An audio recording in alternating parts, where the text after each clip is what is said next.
gentlemen, the Brothers Castro.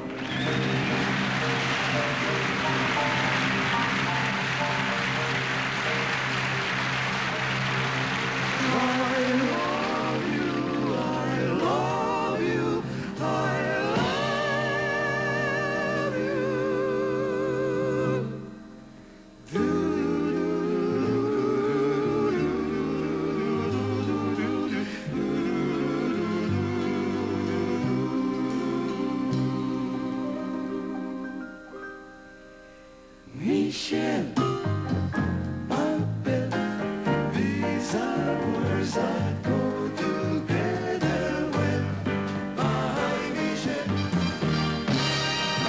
Michel, my bed, son le mot qui vont très bien ensemble, très bien ensemble. I love you, I love you, I love you.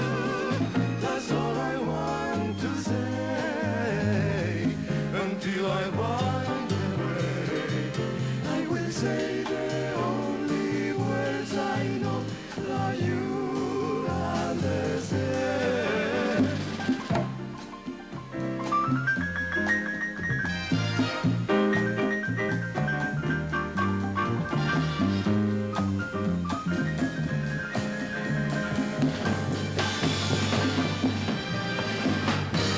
I want you, I want you, I want you.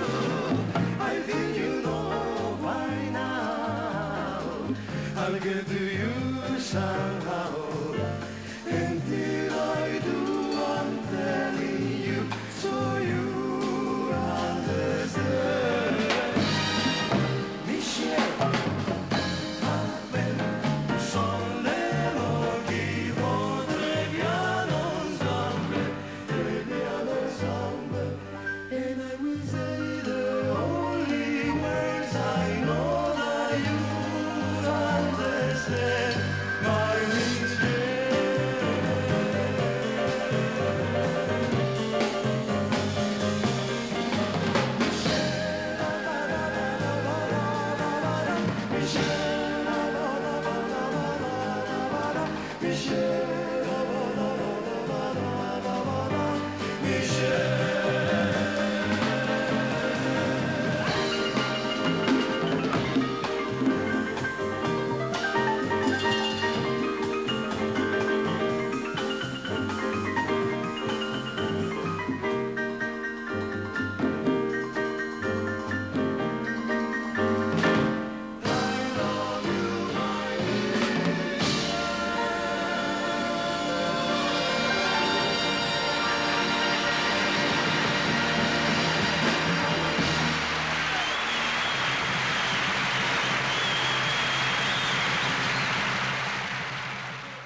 This is the time of year you can almost expect to get a cold or the flu.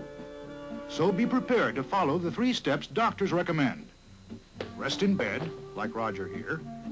Drink plenty of fluids. And take aspirin to reduce fever and relieve pain. Take Bayer aspirin because Bayer is pure aspirin, and aspirin is what doctors recommend. For the aches and fever of cold or flu, Bayer works wonders. Today, more than ever, the emphasis all over America is on the preservation of law and order. With that in mind, I would like to take you into the courtroom to watch one of the country's outstanding criminal lawyers in action. I call him the Big Mouthpiece.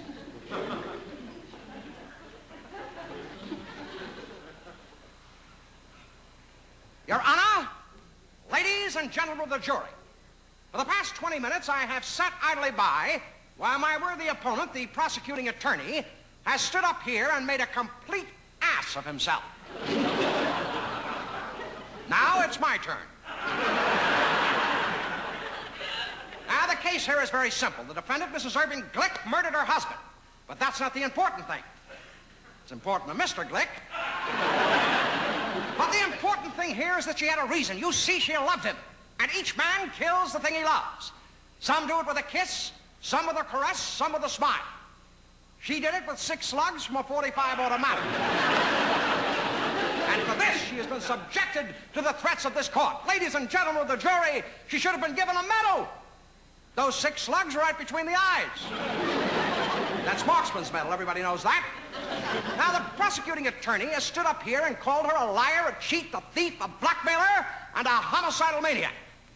Well, ladies and gentlemen of the jury, none of us are perfect. Now, I ask you to look at my client sitting over there, and I want you to pay particular attention to her legs. The dimpled knee, the well-turned calf, the slim ankle. Now, I ask you, are those the legs of a homicidal maniac? Of course not. Do you have any idea of what my client has been through since this trial began? Beaten and badgered on all sides by questions until now. Look at her. She sits on the edge of her chair, half crazed with grief, hanging on your every word, your every look, her nerves like a taut spring ready to snap. Bailiff, will you please wake the defendant up? Set her up in a seat. This is a courtroom. Now, it's easy for the prosecuting attorney to accuse my clients of all these horrible crimes. It's easy for him. He's got proof. Now, what about me? I've got nothing but trickery and deceit. Okay, let's see what we can do with that. Your Honor, I object, and I object strenuously to the unfair... Your Honor? Bailiff, will you please wake the judge up? I'm sorry, I was talking in your sleep, Your Honor. As I say, I object, and I object strenuously to the unfair and unethical methods of the prosecuting attorney in trying to influence the foreman of this jury, Mr. George Graft, who we all know is a fine and upstanding citizen of this community and above reproach. Incidentally, Mr. Graft, it has come to my attention that today is your birthday. So, Mrs. Glick and I, we sort of chipped in and bought you this little watch. Read the inscription on the back. To the foreman of the jury that acquitted Mrs. Irving Glick. You can have it right after the verdict is in. And now, Your Honor, I would like to call to the stand the prosecution's star witness. Harry Starr, take the stand.